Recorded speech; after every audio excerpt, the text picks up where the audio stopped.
Hi, welcome to the Paige Family Homestead. My name is Peggy. Today we're going to be, Andy found, ordered from our butcher a nice big roast. He said he got a big roast. I didn't know how big, and I'm glad because we're out of canned beef.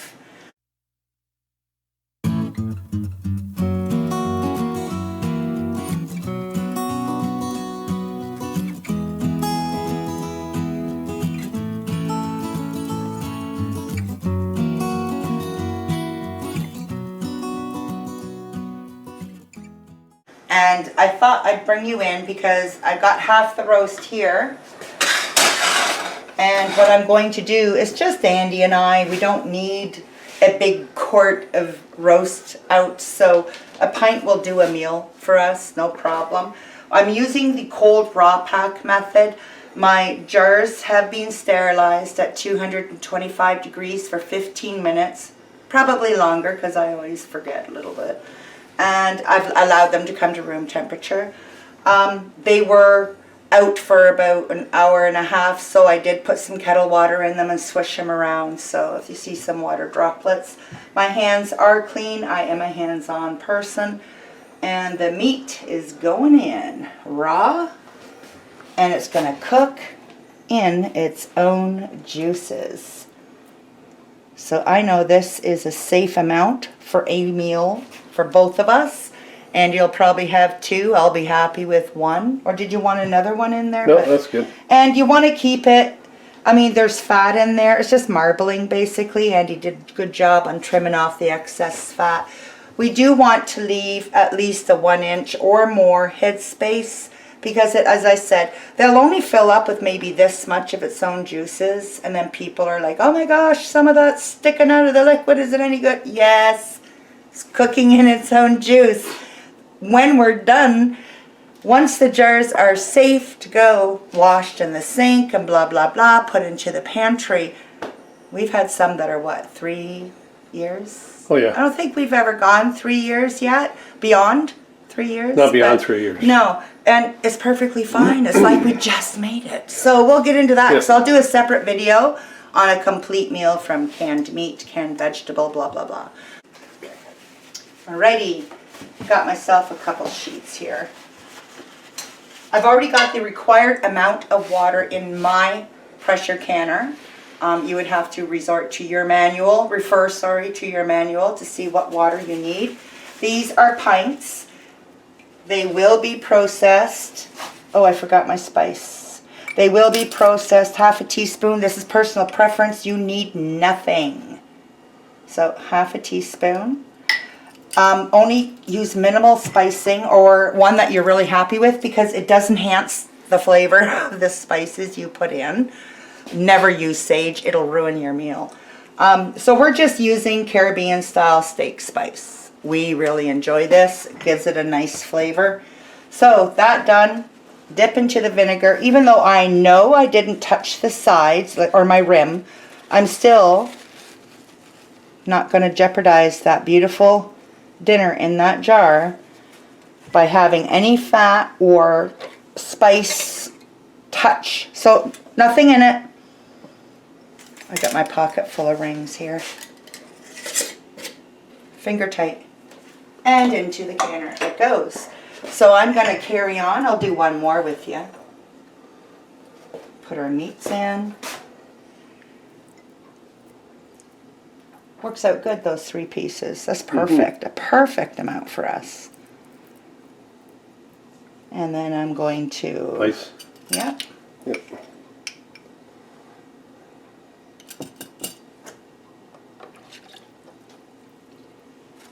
Wipe the lid, yep. The lids, I have the, for pressure canning, you don't need to boil down your lids. They basically do inside the pressure canner. I do have them in a nice warm water just to loosen the gums, because, you know, I'm old-fashioned. But you don't need to do that. It's not required. It's just a habit. Make sure the thread's good.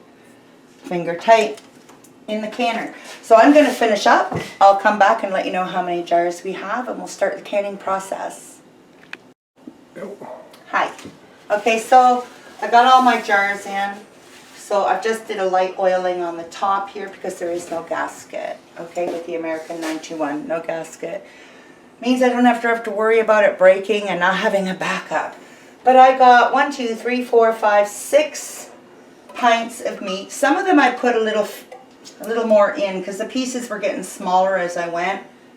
So we got for sure 6 meals, so 12 meals, right? Because 2 each. I didn't have a full canner, so I didn't like the jars to rattle around in there. They say they don't, but I've got some water. What this is going to be when we're done, just is going to keep my jars from bouncing around and being unhealthy. It's going to provide us with an extra jar of sterile water, which can be used for an emergency, cleaning wounds, or what have you, and also for drinking if, God forbid, that ever come to that. So, just have it on hand, right? And if I need the jar and I've got plenty of sterile saved away, I can just dump her and use her. So, I've already done my check, made sure that everything was working properly. I'm not gonna coach you on that because if you have a canner, I'm making you read your owner's manual and learn about your canner. If you have questions about something, I'll more than happy answer them, but I'm not doing a teaching video as per se. I'm showing you how I'm doing it, okay? I've had great success, a few failures. I'll show you those along the way. Everybody has some. So, get this down and locked into position. Sometimes it wants to be difficult. My grommet thingies here, the knobs, turn them opposite each other. I don't crank tighten them, but I do put them on nice and firm. I just don't, because I'm the one that has to take them off after. They're nice and snug. I like to keep my gauge so I can see it no matter where I am in the kitchen. Here's what I see a lot of people doing, and like I said, I'm not teaching, I'm letting you know what I do and don't do out of my mistakes. I used to throw this on high and get it up there right away, get that 10 minutes of steam pouring. No, a big part of canning and being successful, let me find my words, is bringing it, is a cold or room temperature water, room temperature canner, room temperature meat, room temperature jars. So we want to bring it up slowly, medium like. So I'm going to take mine and put it on in between, about 7.5. And because everything is cold, it's going to take a little bit longer. If it was hot water, hot canner, hot jars, hot product, it would book it up there really fast. This is going to take some time. Because it's meat and it is expensive, I'm going to do it properly, and I'm only going to keep it around 7.5 to get me to where I have my steam start, and I'll bring you back. Okay, so it has started for a couple of minutes to come out a little bit, but I like it to come out good. It's still just, I could do it. But I'm going to let it go. I thought it was a real hard, steady. I like a hard, steady stream. It's getting there now. It's getting too hard to put my hand. There we go. So it's spitting now. What I'm going to do is set my timer for 10 minutes. Some of the people I watch on YouTube figure, I got 2 stacked. It's not going to be much in there for air. So I'm just going to cut. I couldn't believe it. I wish them great success. Do not do that, please. This is crucial step number 1, bringing it up to pressure slowly, right? Step number 2, never to mess with. Let it do a steady stream of steam for 10 minutes. That's sucking all the air out of the can, all the air out of your jars. This is what's going to pressure can it, bringing it to the proper pounds per pressure, as well as temperature. Well, pounds once we get this on. Don't omit that 10 minutes, please, okay? Follow those guidelines. You will never go wrong. And we'll bring you back as soon as the buzzer says we're done. Okay, so we've got that steady stream of steam. It's been going for 10 minutes. So now, done, 10 minutes. I live under 1,000 feet sea level, so I use 10 pounds. Please check your sea level to determine whether you use 5 or 15. Cool, eh? A lot of pressure there. So we're going to let this build up until it gets to 10 pounds pressure. Being that they are pints, we are going to do these for 75 minutes. Had they been quarts, the quarts would be 90 minutes. However, some people are using the pint and a half. What do we do for the pint and a half? Okay, so if it's over a pint, it's over the limit for 75 minutes. So then you jump to the next stage, which would be your 90. So looking at these dead down, people are like, well, they look the same. So I filled this up to the 1 inch mark. There you go. It's not the same. So, but we do treat it the same. So if you're using 1.5 pint jars, do the 90 minutes. Better safe than sorry. So as soon as this hits 10 pound pressure, I'll bring you back. Okay, so you can hear it. Starting to go. Give it one more. Make sure it's not just luck. We're actually just cusping 10 pound pressure. I like it to be 10 to 11. That's good for me. I'm going to set my timer right now for 75 minutes.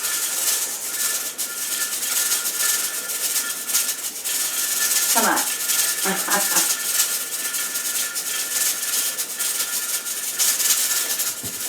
And on.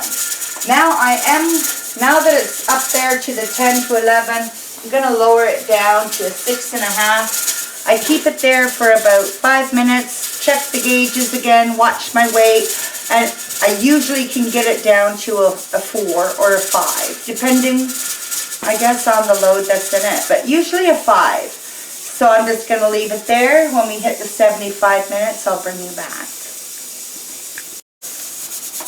Timer just went off. It's been processing 10 to 11 pounds pressure for 75 minutes. So got the timer off, turn off my heat, touch nothing. Let it come down slowly on its own. And when I'm ready to take off the weight, I'm going to wait till this comes right down to 0 and then wait another 30 minutes or so. And then I'll bring you back. Okay. It's done, 75 minutes. It's also being shut off, came down to 0. I've allowed it to sit for over 30 minutes because I got busy making supper as well. So let's take it off. Oh, the slightest of hisses, if any. Now, like I said before in my canning videos, I put it away or I'll never find it again. So now I'm just going to loosen the... What are these grommets, Andy? What are they? Wing nuts. Toggles, wing nuts. These things. Yeah. Always open away from your face. There's still so much heat in here. These jars are going to be bubbling. And you don't want to hurt yourself. Okay, now look at the liquid coming off there. You don't want that on you. You don't want that gush of steam on you. Or it's hospital time. Oh, we don't want to go there. Negative. Oh, listen to them. Oh, timer. Turn this off. So while that was going, I got us, Andy made a beautiful roasted chicken dinner yesterday. So I just put all the leftovers, including the juices, together and did some dumplings. Look at that. Ooh. We're having chicken and dumplings for supper. Ooh. If that's something you'd be interested in seeing, let me know in the comments and I'll just whip it up. You think you could suffer it with it twice in a month, Andy? I think I can handle it. Okay. Handle it. Look at this. Oh, look at the bubbling in there. I know. Let me just get a close-up It's of that. so important. You don't mess with these jars. Don't tip these jars. No cold drafts on these jars. Yeah. And you'll see some people throw a towel over top of them to keep the drafts up. Don't do it. It's, I guess it makes them too long to cool down and it can cause a reaction. I've just been taught never to do it, so I don't. Do your research. Some of these jars are more full than look others at that because as I got to the end, I didn't want to do like a half jar. Here's my jar of sterile water. The sterile water looks the same. Now you'll notice when you take your jars out, they're loose. Just see how I'm just fingering tighten them. Don't just tighten them up a little. Beautiful session. Well, look at the meat. We didn't Beautiful. have. See, look, watch this lid. Careful. Yeah. See? It's hot. Yeah.